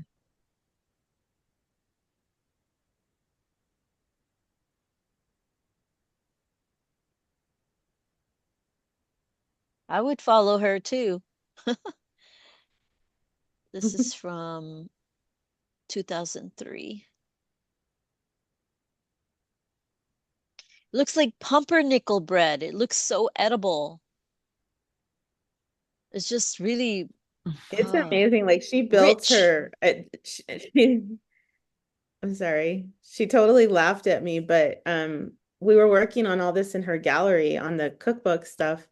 And she and her daughter Rose is an artist too, Rose Simpson, but um she and her daughter had built the gallery and they built it with real adobe, right? And it was still fresh. And I was like, can I lick this? Do you mind if I lick your wall?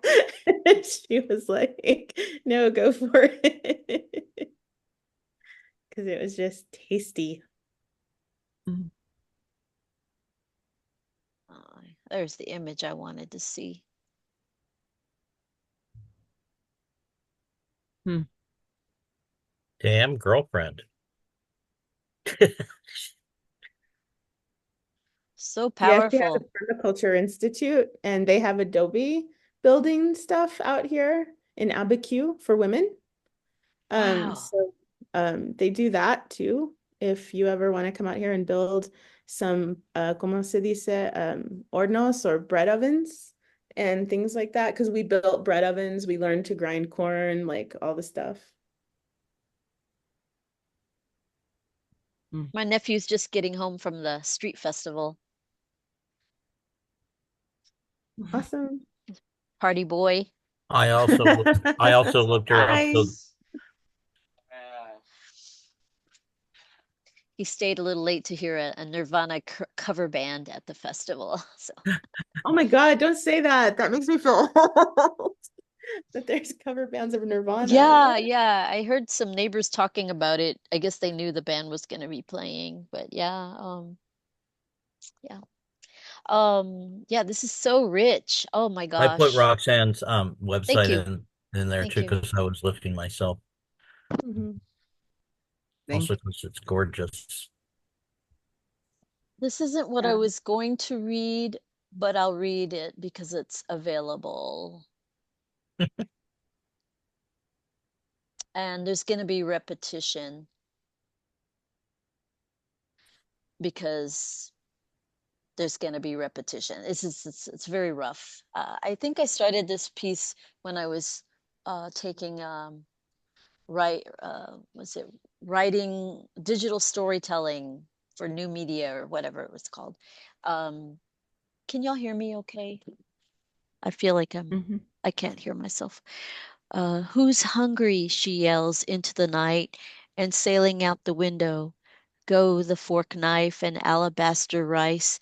Who can pretend there's Italy in your heart when the damage of rejection leaves you? It leaves you, and the cobblestone walks mask your hobbling ways. Time to eat a favorite meal as if you approach it as the last of the life. Rockets lift and you explode yourself. In unison, there is less tension. When ricocheting off the drain of pain and hitting pavement walls, as you rise, an incline that saves the city. No way to repeat that, the passers-by states as one voice. Clap endlessly, it's on camera. Keep the clapping, the senator states. We vote to only do one thing all night.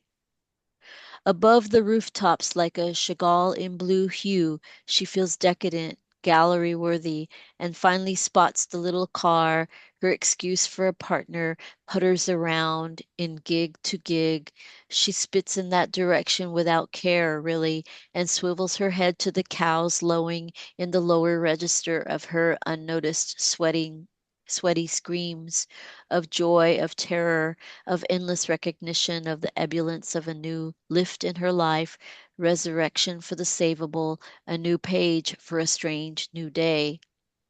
She's lost sight. She's lost sight of the rocket. She is the rocket, nuanced like a motor, but with no steering equipment or map. That is how she surfaces now.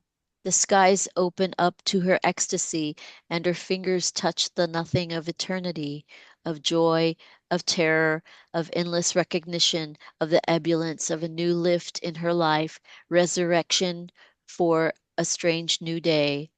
Above the rooftops, like a Chagall in blue hue, she feels decadent, her unnoticed sweaty screams. Who can pretend there's Italy in your heart? That was like a song. Uh, Mhm. I love how being in workshops, and hearing work of other people just brings out a new voice, a new register in your own work. I love that, those kinds of tests that happen. Mhm. Well, that transition from where you go from, I feel like it's one kind of perspective to another, where it says for something like she feels like a rocket or she is a rocket, and then the next sentence is she is a rocket. That there's something about that that's just so beautiful, because it just feels like the way our brains work, where it's like you think something and it is something simultaneously. Yeah, Mhm. you're manifesting Mm-hmm. or something. Mm. Or I'm feeling it so deeply, I might as well say that I am that deeply felt thing. I might as well say that. Yes, yes. Well, you are. Well, there's a fly hovering nearby, and I haven't let go of this for a year that, my brother's just reincarnating himself as flies to hang around me or us, my nephew and I. And then I've lost four cats in the last year, and I feel like they're coming back as little gnats and flies, and I find myself talking to these flies and gnats and calling them like little baby or whatever, little pet names I would call my cats. And so that's another example. Like I'm thinking of reincarnation and I'm missing these loved beings that were in my life. And there's these flies that have arrived. So I might as well just say that they are reincarnated, you know, editions of the loved ones that I miss. I might as well say that. Like, why not? It's a nice narrative. It makes me um not freak out and go rushing after the fly swatter. I'm just like talking to the fly and it's like so close. Like, why is it near me? It's like it might as well be my brother, you know? And I love that about us, That's just letting it like kind of letting it be and as we surmise and assess and consider, there's a kind of a buoyancy, like a lightness, rather than like my mom, she sees a fly, she's in the middle of eating and is like she's insistent we have to kill it right then and there. And I've just had enough with that kind of approach to moving through life. mhm. I'd Really rather grateful engage than swat. I'd rather be a rocket than think about a rocket, especially SpaceX bullshit stuff. to be. Because I the know. latest thing, and Kamala, you probably know about this already, is that SpaceX has they've submitted a request for a permit to dump some toxic waste from the space program on Boca Chica Beach, which is the free beach that the poor Chicanos, Chicanx, the poor families go to to kind of recreate and fish and swim. So, In that's Texas? happening right now. They want a permit to dump toxic waste on a beach that, you know, is not a loved, it's not high value. Well, it's also It's where the two countries converge.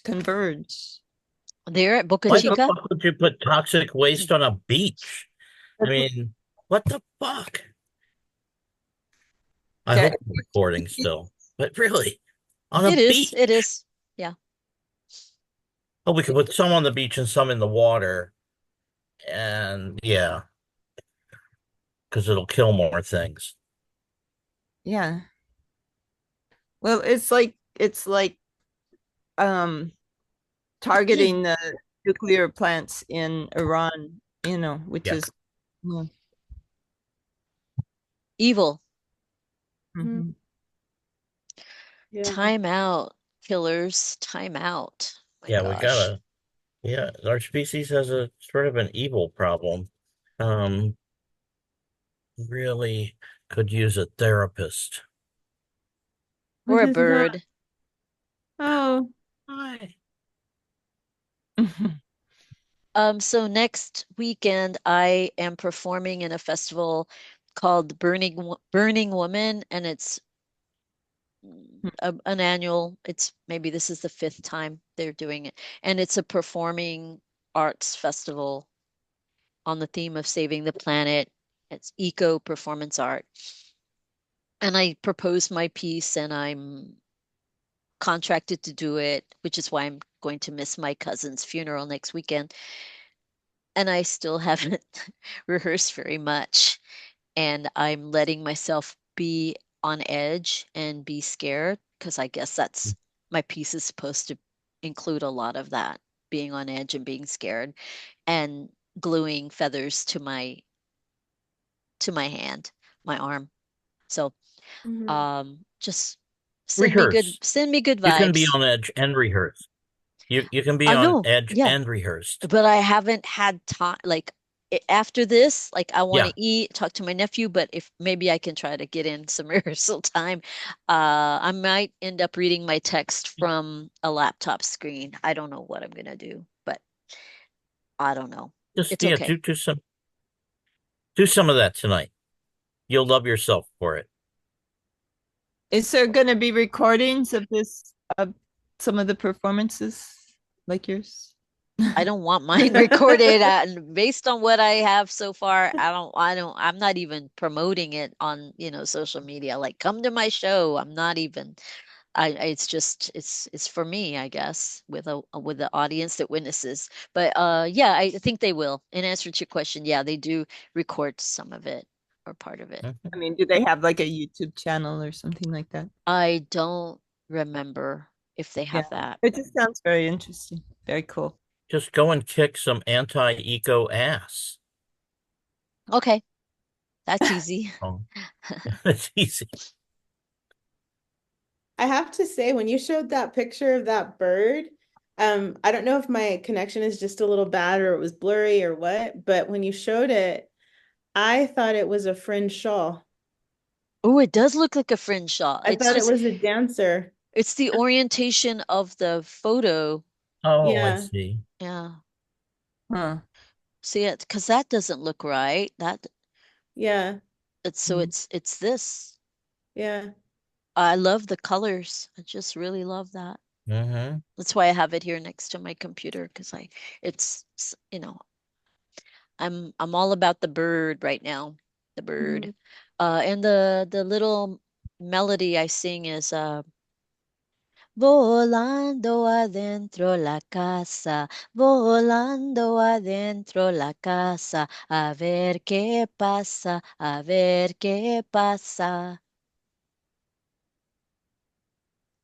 Cool. But I It- can't do that for 4 minutes. I've got to do other things. But it's okay. It's all okay, right? Richard, you and I have done performance art. We did some really edgy, off the cuff stuff in Austin back in the Mm-hmm. day. Yeah, rehearse some. You'll feel better. It's nice. You'll feel more on your feet. And I rehearse sometimes and still use a page if I need to and whatnot. But and it's always nice to go off page or off laptop or whatever. But at the same time, you just, if you're using language and sound and movement, it's nice to have a sense. I mean, maybe there's improv, but at the same time, it's nice to have a sense of the structure and, the beauty of the words and all that because it communicates better. You already know this stuff. I'm momming a little bit. So, but, No, no, I appreciate it you know, because I feel very far away from that capacity because of other things I'm shouldering. I get Like you. I get you. right now, it's just really heavy. My Yeah. mom just got an MRI test result that should have me like really scared, but I'm just going with stuff. I just have to keep moving, keep moving. Um, I love that we got to be together. I've missed you. It's the previous 2 months I was really out of pocket, like really not No, able to you're meet fine. and I'm just I'm missing y'all and it feels so great and I'm happy y'all decided to arrive. Yeah.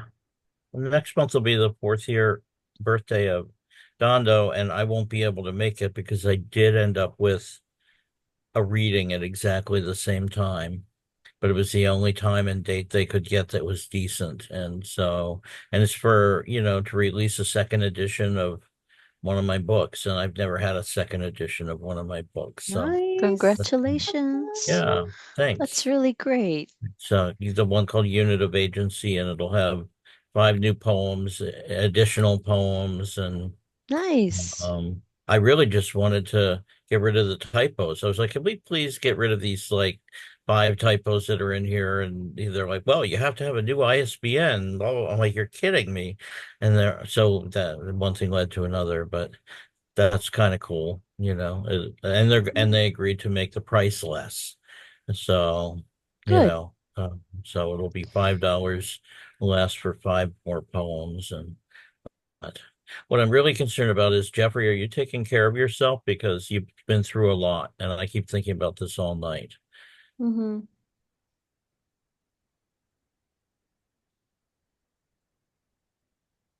Yes, I am taking care of myself. Okay. I just wanted to hear you say, yeah. Yeah, I've been doing a lot of meditation. Um, actually, I have a good friend who uh, is a psychopomp, and she journeyed um, to talk to Lacey, and Okay. Lacey said that she was doing just fine. And it's amazing how I trust this woman who's a psychopomp. I mean, she's done amazing things in the and so I just you know suspension of all disbelief. I just accepted that Mhm. she told me that she was doing fine. Okay.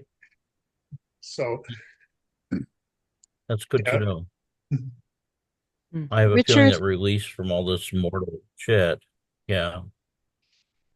Anyway, September 29th. I'm sorry. Go ahead. I hope that you remember. I hope that you're drinking extra water because grief is a dehydrant, Hmm. and we often forget to drink extra. And when I'm near someone who is in grief, I often will go and buy a couple bottles of particularly nice water, whatever I can find, but nicer water than I would normally buy for myself or whatever. And I'll give that to them and say, this is just for you. Please just drink it yourself. But water is, we forget about water when we're grieving, and we actually need it more. Mhm. So, Well, thank you for that. I was planning on having a big glass of water as soon as we get off of here. okay, well, Can I ask? I know Tammy and Kamala, you all are in Texas, right? Yes. And Richard, you're in California, I'm in Oakland. Oakland, and Jeffrey, you're in Tennessee. Oh no! Now I live in Fort Worth. I Oh, I traveled to Chattanooga to see my sister and drive to South Carolina. It's halfway there. okay. So But Texas, Jeffrey's you're in. about a 5-minute bike ride from my place. Oh, And okay. I've biked to your apartment for some water before when it yeah, was like 100 something degrees. Mhm. I was just trying to get an idea of where to send prayers tonight. So Oh, I thought maybe Thank you were in you. Tennessee. So, okay, Texas and California. yeah, and Lorraine would typically be with us, but was like a scheduled blackout, power blackout in the location where she is in South America, and she couldn't join us. So we'll send energy her way, electrical energy. Um, September 29th, I hosted one of my open mics, and Richard, I read your You Have to Be Human poem from Unit of Agency, and it Oh, received a really great, response from Great. people. So just want to let you know. thank you. Yeah. Thank you for doing that. I just got uh yeah, offered, reading, a Zoom reading that'll be in January, whatever. I mean, it's nice. It's the series I've started going to because I like Zooms more now because I meet all kinds of nice people and hear so much nice stuff from all different kinds of people and everything. But this guy who's been doing this for like 20 years, I mean, I guess he used to be in a real cafe in SoCal somewhere. Um, he, I think he uses Photoshop, but he makes a broadside for each week for his featured poet, and you get to Wow. submit a poem, and then he'll take the poem and figure out whatever imagery comes to him, and a little your name and bio or something at the bottom. I can't remember, but I decided the reason I brought it up is I decided that's the poem that should be on a broadside. We have to become human. I don't Mm-hmm. know Yeah. because it's a nice chant, and yeah. Anyway, that's all. But hopefully, I'll have a broadside for that. That's just to be downloadable, online.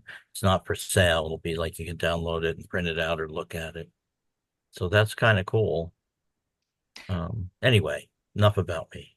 Does anyone have a calendar in front of them to tell me the date for the third Saturday of November? Does It's the that ni- it's fall this in Thanksgiving it's weekend? this it's the 16th. Okay, okay. All right, thank you. Yeah, it's almost 2 weeks before Thanksgiving. Yeah, Uh, Thanksgiving's late this year. And Okay. yeah. I just wanted to say, because you mentioned prayers, that my right before I or shortly before I got on, my neighbor next door, who I don't talk to a whole lot, but told me that her son has been missing for a week, and Oh, I no. she wanted help with finding the number to call for missing people, and it's a family that's been through a lot. Not the people that I usually talk about when I talk about my neighbors, but anyway, just Jaime. Um, hopefully things are going to be okay, but How old it's is that child? it's not it's he's probably in his 30s or 40s, Oh. but he's a very kind, thoughtful person. He also has a lot of alcoholism and other drugs, but mostly alcohol. He can't get away from it, and it's Hmm. um hurting his body. And but I think that that was, like it was a something I didn't understand the whole situation, but something he left his partner girlfriend's house, and she sort of told him, you don't have anywhere to go, and somehow his car was, I don't know, she took it wasn't in his name, but his van. So I'm afraid that he was really down and out when he just disappeared. And so I don't know. And she's my neighbor's um probably in her 70s, and as she's doing much better than she was. Her health was really um not so good for a while, but she was in Mexico for a while, and um gained, I think, the healthcare system there was better for her, and she came back and was better. But this guy's, yeah, he's got a lot of rough um rough going. And so I Hmm. just wanted to, yeah, for I know you all have good energy. So thank you. Absolutely, I yeah. think we have a prayer circle going today. Yeah. That's awesome. Yeah. Well, thanks for your time, everybody. I hope you found this meaningful and beneficial. I know I did. I'm going to stop recording. Thank you for being with us tonight and see you next month.